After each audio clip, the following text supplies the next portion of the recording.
anh khơi mi khmer mi rạ co grom miประกาศថាប្រាសាទតាមឿនកាត់ខឹងវាយីថាប្រាសាទតាមឿនមិនដាក់ឈ្មោះតាកៃថាប្រាសាទតាកៃចំនួនមេហេងនេះមឿន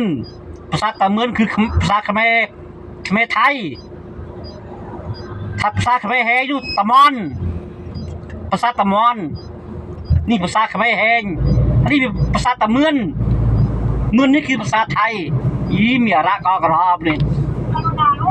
អញ្ចឹងទេចាក់ទៅมีរ៉ា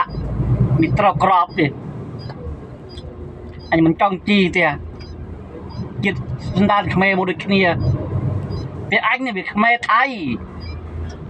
ហេងនេះវាខ្មែរខំទីហៅមន់មានមឿនណាមឿននេះខឹងថៃប្រាសាទមឿនធំ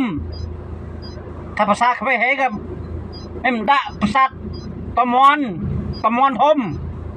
យីមានអារៈក៏ក្រហមនេះ